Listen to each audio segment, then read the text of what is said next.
I know what you guys are probably thinking. Am I watching an episode of Comic Culture or TAKEU? To answer that question, you're definitely watching TAKEU, the show where we take you on a journey through the life of someone who's imagined a dream and made it a reality. Today, we will take you through the life of Professor Terence. I would like to welcome a man who has shared his love for comics with many people all over the region. Thank you for coming. Well, thanks for having me, Alexis. How are you doing today? I'm doing all right. It's been a good day. All right. Well, can you tell us a little bit about Comic Culture? Sure. Comic Culture is a program where I interview the men and women who make comics. We see a lot of Hollywood films that are based on comic books, but we don't really know about the men and women who work every month to put those comics out that inspire those movies and TV shows. And the process that they go through is labor intensive, and there's not a lot of money in it. So when I get a chance to talk to these folks, it reminds me of all those great stories that I loved reading as a kid, but also it inspires me to be more creative because, you know, they're doing something that they love, knowing that the return isn't always that great. Nice. Well, how long have you been doing Comic Culture? We started doing it in one of the classes. As you know, on campus, we teach 4 levels of television production. And one of the classes is here in the studio where students are supposed to direct a TV show. And when we have 24 students a semester, we've got to be creative when we come up with those shows. So one semester I decided, hey, I've got some comic stuff laying around the house. Why don't we try and get in touch with somebody who's involved in comics, see if we can get them to come into our studio and we can talk to them. Well, it worked out pretty well. I had someone else host those first 2 shows. And then when we decided to move the show from my class to another class that we do called Practicum, where our students are able to work on series here at the university rather than having to get in the car and go to Raleigh or Charlotte. We give them a chance to work on real shows during the semester here on campus. So we turned Comic Culture into a weekly series, and I started going out and making contact with writers and artists. And it's been a struggle to get some of the guests. And over the last few years, it's sort of snowballed and gotten a little bit easier for me to get in touch with folks. But back in those days, you know, we were lucky if somebody returned an email, and then we were able to get a guest. But we use Skype, which is kind of interesting because we're able to bring guests from across the country into North Carolina, into Pembroke, into our studio. So we've had guests from, you know, California, from Israel, from Italy, and all points in between. Although right in the middle of the Atlantic Ocean would be kind of tough. But so what's great is that we're able to show our students that there are tools available here in Pembroke that can connect them with the rest of the world, that they can put out a product that is just as good as something that's being done in a bigger city, a bigger school. And we're going out of our way to give them the opportunity to work on something that's kind of fun. At least I think it's fun. Okay, so do you always contact these people through emails, like researching like who they are and everything, or do you meet them in conferences or something? Well, sometimes I will go to different conventions. My favorite is Heroes Con in Charlotte. It's kind of like San Diego Comic-Con if you take away all the movie stars and all of the hype. Basically, when you go to Heroes Con, you're dealing with a lot of fans who love comics, but you're also dealing with a lot of artists. They book a lot of artists to be guests in what they call Artist Alley. So there'll be hundreds of artists, and there'll be people that you grew up reading as a kid. There'll be the people who are making the hit books right now, and the folks who are looking to break in, or maybe they don't do superheroes, they do some alternative comics. And they really go out of their way to bring in a lot of really diverse guests. So I go there with you know, some friends, or in the case of last year, Dr. Liddy from our department, she and I were able to get a grant so we could spend 3 days at the convention, and we do a series of interviews, but I also go there basically to show my face to these folks and let them know what I do and try and get their contact information. You can have a pretty good conversation with somebody at one of these conventions. So what I've been able to do is just talk to them about what they do, talk to them about what I do, and hopefully they'll remember me when I send out an email in a month or 2. And then from there, we sort of develop that relationship, work around their schedule, see if we can get them into our recording date. Sometimes they answer the email, sometimes they don't. Sometimes I will go to their websites. If I don't meet them at a convention, I'll go to their website and I'll just, you know, send an email. I follow a lot of folks on social media, Twitter, trying to get in touch with them. And slowly but surely, it's made those inroads to now I can send an email and I will get a response. A lot of times it's, you know, get back to me after this deadline. But, you know, it's good to know that slowly but surely we're able to make more of an inroad with creators and get those connections so that way we have more guests and we have more content for folks out there who might be interested in comics and maybe writing or drawing or something like that. That's pretty awesome. So, in your opinion, how do you think the comics have changed since you were a kid? That's a great question. Comics have changed a lot since when mainstream comics began. If we go back to the start of it is generally like the 1920s, 1930s, but comics really changed into what we recognize as comic books in 1937, I think that's the right year. It was when Superman Action Comics #1 comes out. Let me see, no, 1938, pardon me, I checked over here. And that's when we see the first superhero, and that changes the industry because normally comics were just repurposed Sunday funnies. They would take those books and reprint them into a new cover and sell them.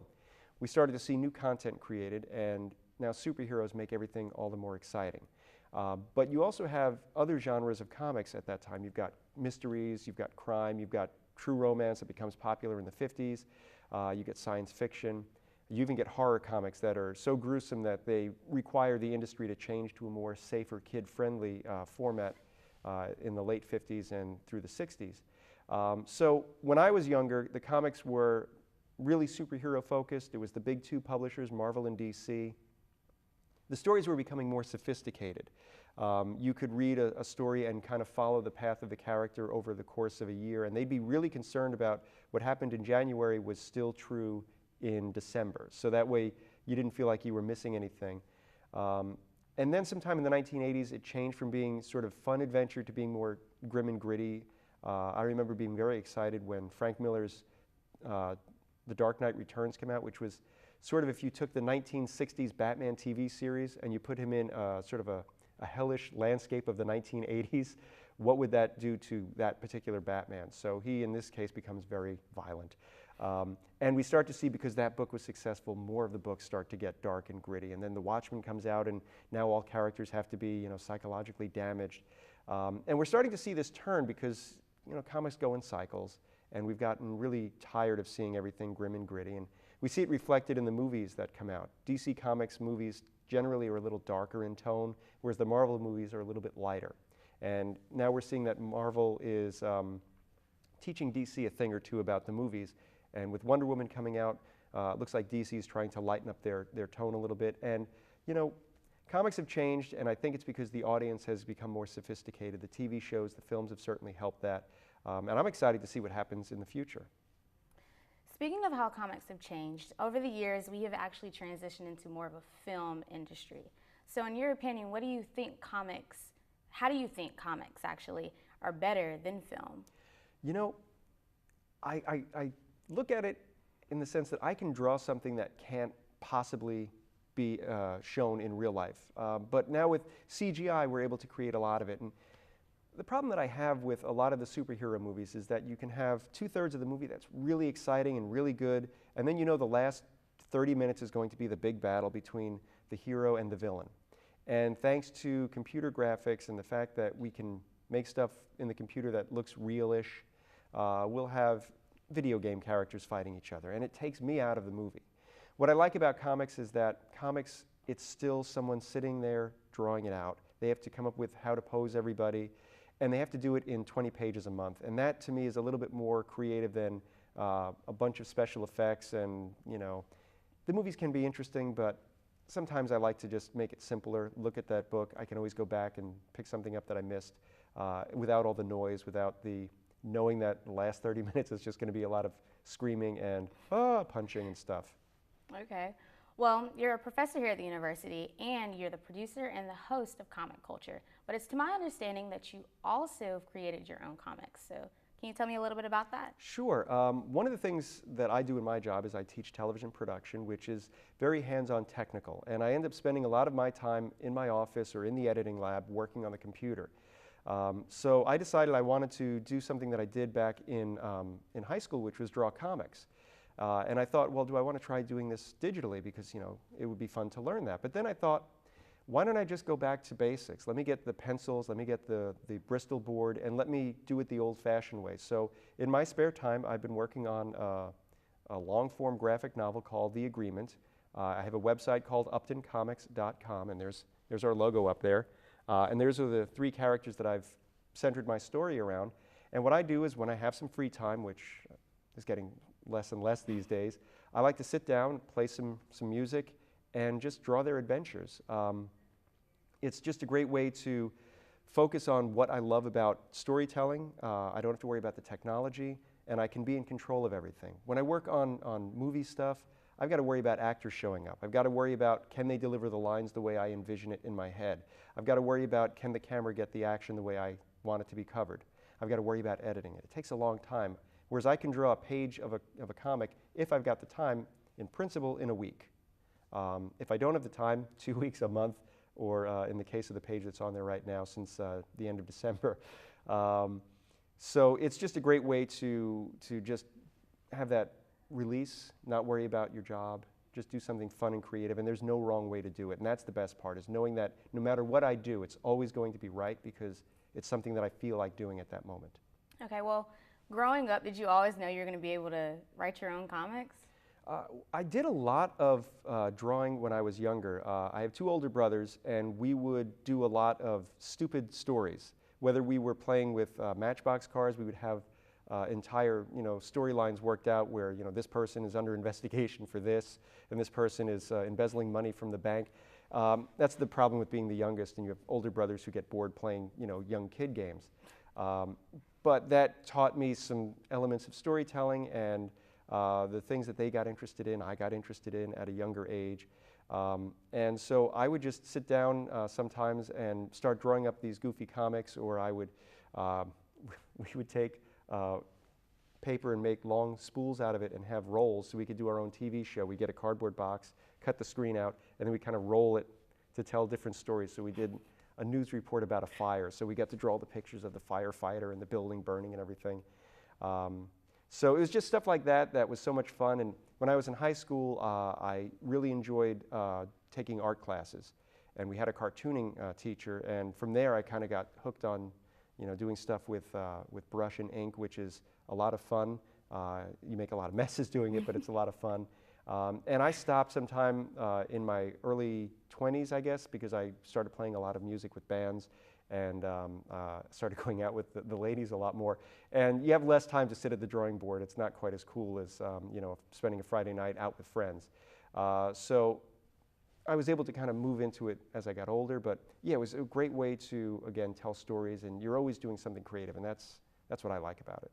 Well, clearly you've always had a creative mind. But as far as comic culture goes, what was your best chat that you had with one of the artists or writers, if you can tell me about a time for you?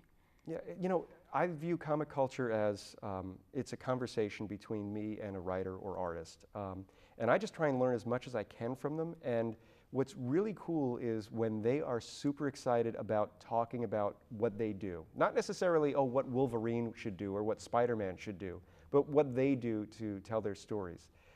One of my favorites was talking to Walter Simonson. Now, he's not a household name, but in my house he is. He was the guy who took Thor from being a really boring character in the 80s and built up the mythos to what we see in the films today. Without Walter Simonson working on Thor, no one's going to care. So I got to talk to him about that, but I got to talk to him about how he approaches building a page. And it might seem simple. Well, I just get out my ruler, I draw a panel, I put some pictures in there. But he talks about how you can build a page in such a way that you have a smaller element at the top and it becomes sort of like a weight at the bottom by making many panels on the bottom. Or you could reverse it. Or you could do it this way so that it seems like the whole page is pushing your eye towards this direction. And it's stuff like that that's really interesting to hear what they think, but also makes you think when you're doing the artwork. Another guest that I absolutely love, he's been on a couple of times, is Tom Lyle. He was the artist on a book called Starman.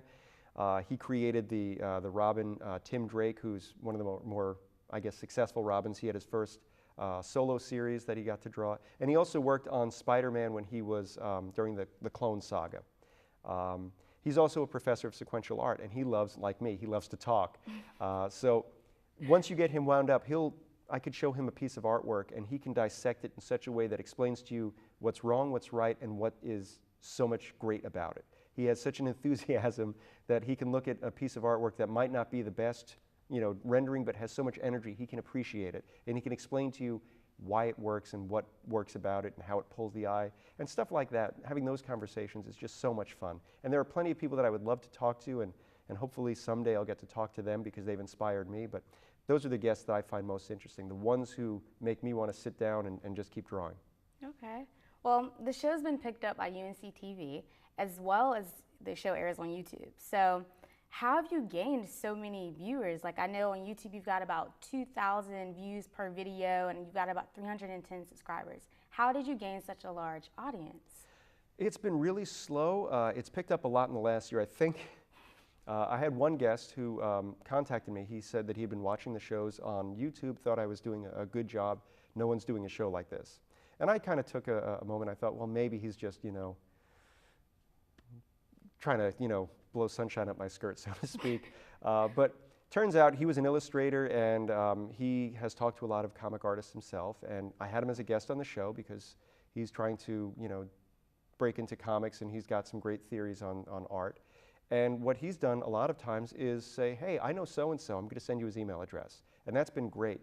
And since I've been working with Modi Friedman is his name, I've gone from about 25 subscribers to a little over 300. I'd like to say every episode gets 2,000 views. Some of them are still hovering in the hundreds, which is great. I'm happy anyone's watching it. If I can get one person to watch, to be inspired to do artwork, I'm happy. I'll go to bed at night with a smile on my face. But it's been a slow process. It's a lot of, you send out a tweet, hope someone's going to watch it. You post on Facebook, hope people are going to watch it. You join different groups to try and get the word out there. And it's been, getting some momentum lately and getting to see the show added to the UNC TV lineup. It's part of their NC channel, which is one of their 4 channels that they run. So it's not the main PBS, it's not where Sesame Street's on, but we're on one of their other channels that focuses on local programming from the state, but also art programming, which is where we kind of fit into that. And my goal is, fingers crossed, to add more PBS stations throughout the country so we can get more people to watch and hopefully get more people inspired to do some comics. Well, speaking of goals, do you have any other goals that you have for the show other than that? My goal is to always make it better. My goal is to improve what I'm doing in terms of building an environment for the show. So I spend a lot of time decorating the set. I have spent a lot of time and money over the years buying collectibles. And rather than have them sit in a box, I'm bringing them here and risking them getting all scratched up. But they add so much to the show. So when I have that sort of ability to make that look better, I think it makes the guests feel like the show is more legitimate. It makes the audience feel that the show has more to say because it's not just me, in my kitchen talking comics. I'm talking in a TV studio. So what I'm happy to see is that our students here are really into the show. They're really into working on the show and making it as good as I think it should be. And the last semester and this semester have been among the best episodes that we've ever done. And I'm hoping that we keep building that momentum and keep going forward. Okay, well, back to Upton Comics. Mm-hmm. Do you have any more ideas for where that's going to go as well? My goal is eventually to finish the first story that I'm working on. It's a World War II superhero piece called The Agreement. And it's about 3 American super soldiers who have to counter the German super soldiers. And in doing so, they sort of realize that there's got to be a better way than war. And so they're going to try and figure out how they can solve the problem of all wars. If we can come up with a way to prevent more wars, it's going to keep more people alive. And the way that they do that is going to lead to what I hope will be the next story, which is about the organization that they form that starts off with the best of intentions, but by the time we see them in the 1980s, it's turned into an organization that's really running the world in a very self-serving way. And it's going to take a new generation of superheroes to kind of pull them back from what they are doing. And it's sort of a tongue-in-cheek comedy. I always look at it as sort of the Venture Brothers meets the Watchmen with a lot more potty jokes in there. I think juvenile humor is a lot of fun. I'm a kid at heart, so my goal is eventually to finish that first graphic novel. If anyone wants to publish it, fantastic. If they don't, you can always go to my website, uptoncomics.com, and read it for free. What are some of the underlying messages to some of those comics that you would hope the readers would get? Well, what I'm trying to do with The Agreement is make people think about, it's kind of silly. I have the 3 characters that you can see up on the screen. I know we have another slide with just the three of them up there. The main character is the world's smartest man, cap and gown. And that's kind of a joke on academia where we wear regalia. We refer to that as cap and gown. But we also have Captain America, and in the comics they call him Cap or Cap'n or something like that. So we have Cap and Gown, who's this intellectual who's supposed to represent sort of the liberal mindset of the 1940s. And then in the middle we have Slugger, who's supposed to be the American, the typical American who rises up to the challenge and makes things better. And then we have Maxwell, who's sort of the intelligence officer who might not be as intelligent as we would like him to be. So I'm looking at them as sort of the U.S. as they enter World War II is looking to do the right thing, but then we'll start to see that the military-industrial complex gets built up, and I'm sorry if I'm boring everyone with politics, but the idea is that I'm using these characters as a metaphor for the rise of the military industrial complex and how that sort of changed the direction of the country for good or for bad. It's up to you to decide. My personal view is going to be played out through these characters, and hopefully I can make a point about what I think can be done about it, so that when we eventually, if I ever do get to that second part of it, I can have characters who will make a statement about other issues in the social sphere that are relevant today. But you know, it just takes time, and it just takes a desire to do something fun. Okay, well, as a professor, you've given a lot of constructive criticism to students on their creativity level. So as far as your comics and comic culture goes, what are some constructive criticisms that you've gotten from other professors or anybody in the field? Everyone has always been very nice, and that's the one thing. If you are looking to get a constructive criticism, most times people are going to say something that you might not like, but it's always with the best of intentions. So if I tell you that your video needs this or that, that doesn't mean that everything in it is bad. It means that if you did this and that, it would be better. So when I've gotten criticism from other artists, they will always tell you, I like what you're doing, but. I haven't gotten anything too specific because I'm afraid to inconvenience someone like Walt Simonson and say, hey, would you look at this? I've thought about it, but I don't want to be that guy who takes the connection that I do have and tries to turn it into something personal. Maybe that's a mistake on my part. But I have, you know, a few people have given me some ideas. Oh, you need to be careful about this, or you should look into this program to help you with coloring or something like that.